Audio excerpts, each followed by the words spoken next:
20th breathing treatment. I've done 10 hours of treatment so far. I have ended my treatment a while ago.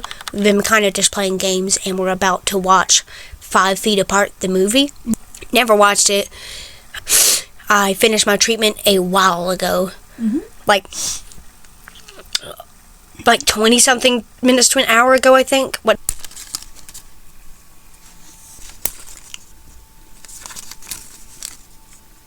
We're trying to find a place for me to sit in my chair as we watch the movie that we are trying to watch. And yeah, primarily right beside Luz. Okay, I got her. You sure? Yep. Do you want me to grab her? No, I'm good. Okay. Maybe. Little Luz is crazy.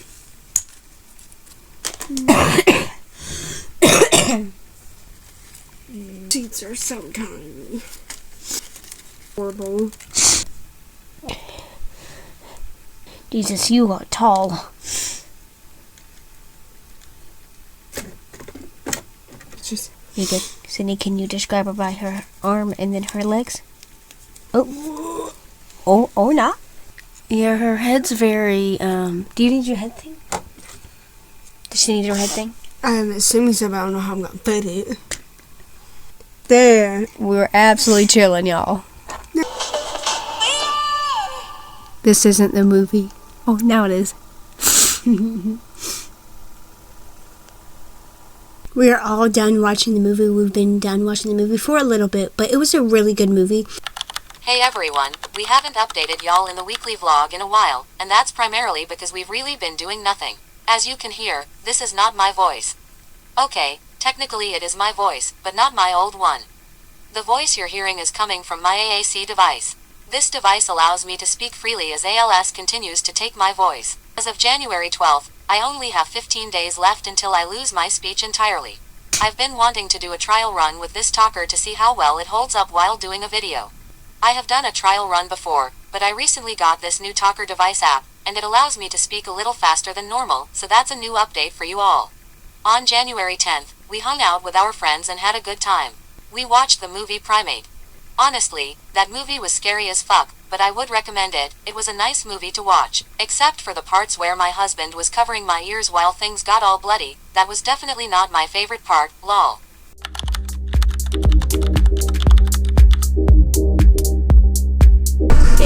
Why is this whopper so big?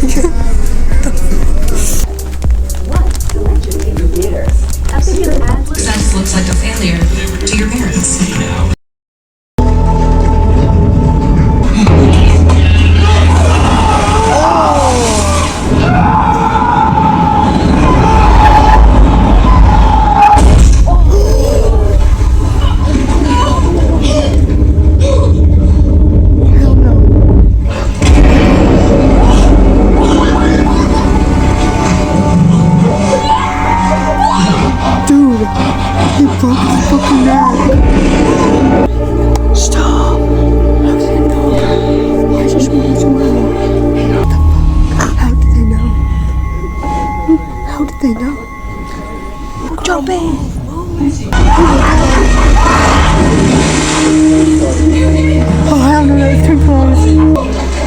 Sash, what the fuck?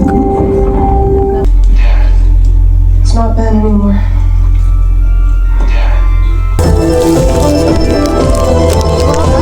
Anyway, moving on. I haven't done an albuterol breathing treatment since January 9th because my flu and acute bronchitis symptoms are slowly getting better. Right now, I primarily only have phlegm, coughing, and a runny nose. Thankfully, all the body soreness, headaches, fevers, nausea, copious amounts of phlegm, and the shit ton of breathing treatments are finally mostly gone. Hooray for that. Luz had an anterior cervical discectomy and fusion surgery, ACDF for short, because she has spinal stenosis, and it worsened throughout the course of her first quadriplegic injury back in March of 2025. This surgery helped remove the bony spurs, relieve pressure off her spine, and fuse her C2 and C3 vertebrae. This will help keep her spine stabilized, but it is a long recovery process. The main recovery, symptoms, soreness, stiffness, and her movement fully coming back, will take about 4 to 5 months. The fusion itself will take around 10 months to heal, so she has a long recovery ahead of her. Thankfully, she had the surgery and is doing well and is stable. Luce is having surgery. We will put the name here because I keep forgetting. But she's having surgery because she has spinal stenosis, cervical, and just natural spinal stenosis. And it's very severe. It affects from her C1 to her S1.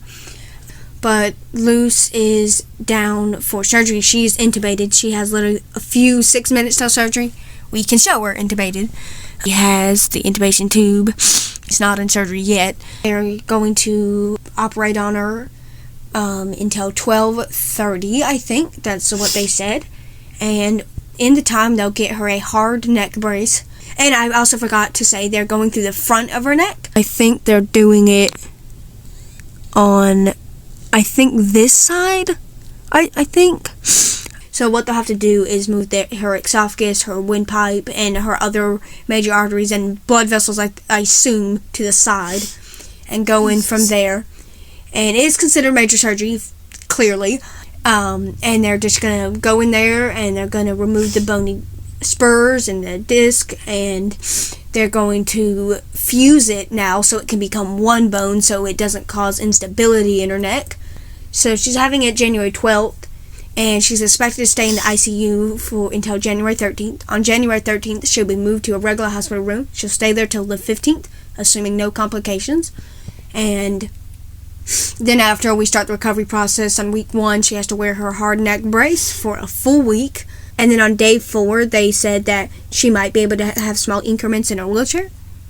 On day 4 fully, we'll do every 4 hours. I'll go in your recliner. 4 hours, go in the bed. 4 hours, I'll go in your wheelchair. It'll be only a few times a day, and must be mindful that she does not stay in her wheelchair all 4 hours. She only can stay in this thing for 30 minutes. And that's not her normal, clearly. She can sit in it all day. She'll be very, hoarse and sore. That's our alarm. And that's the time she goes into surgery. So, primarily, we have to make this quick, but she'll be very hoarse and won't be really able to talk really for the first week. We have to go now. Luce will be headed back to surgery any minute now. It is 12:53. Luce is out of surgery. She did very well. She was stable for the whole 4 hours and a half. 4 hours that they operated her, a half an hour for when they sedated her. She's doing good. She has her neck brace with her gauze covering her incision, so we can't show it yet. Unintubated at 1, thankfully, which is good. 1 p.m., so she's doing good so far. She has a little mat. I have her purple mat. She'll be unintubated in a bit, but she is doing well so far.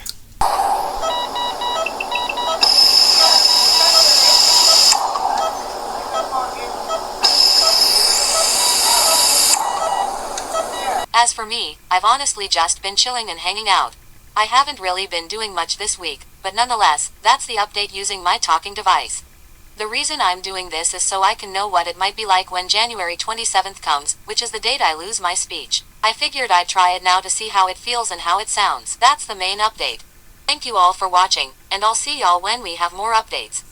This is going to be the final part of the weekly vlog, but we wanted to discuss, did we fall beautifully, gracefully, endearingly into the lovely year what is known as 2026? Did we embellish into the greatness of December or the month before the new year? No. We fell in the absolute depths of hell. What we mean by this is that we're going to share our issues and things that we have faced since December. December and January have been undeniably very difficult months for us. So to back up all the way in December,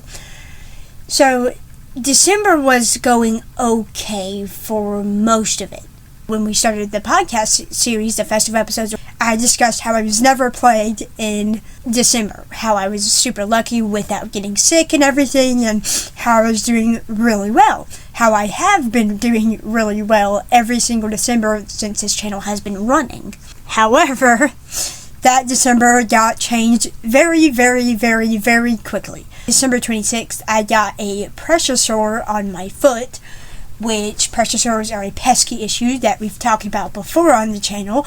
Me and Emmie struggled with them a little bit, but me and Emmie particularly struggled with foot pressure sores, and unfortunately we had one. So that would be recovering.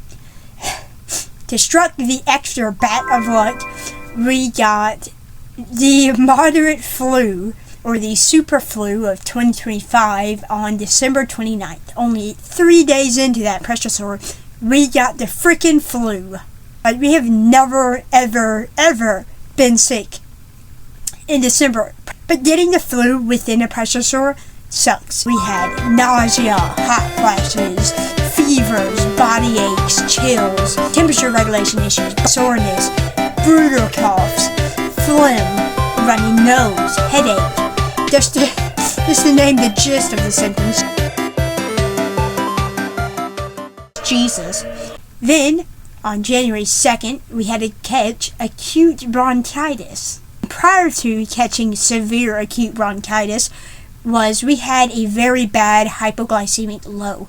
I'm diabetic and my wife has hypoglycemia, and me and my wife Harvey experienced horrible lows like this.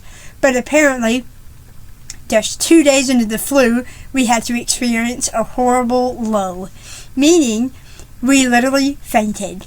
It was early in the morning at 7 a.m. We went to the bathroom to do our catheter that morning. Doc has to lay down and do RC, so she got her catheter and I got mine. And then suddenly we started feeling so faint out of nowhere. So that was a toss-up. Matthew had to get us both out of our chairs and lay us on the floor because we could not sit up in our chairs, because if we did, we would faint. So he had to lie us down on the floor, and then we fainted for like 30 seconds or a minute. We did not have fun with that. That was not a fun thing to have only 2 days into the flu, and then 2 days after that we catch severe acute bronchitis, meaning of the fact that we had a horrible phlegm and congestion the whole entire weeks. So we are currently almost 3 weeks into the sickness now. Those first 10 days, we had so much phlegm, literally crackling in our lungs. Being a quadriplegic, which weakens my diaphragm function, but hearing crackling in our lungs was not the bonus card for 2026. But we technically fully entered the new year with the first respiratory virus, which was acute bronchitis severe. That was our 2026. How's yours going? We did not fall so gracefully into 2026. So, yeah, that will end it for our 2026 recap and what issues we've had. Thank you all so much for watching this week's vlog, and we will see you next week. Bye.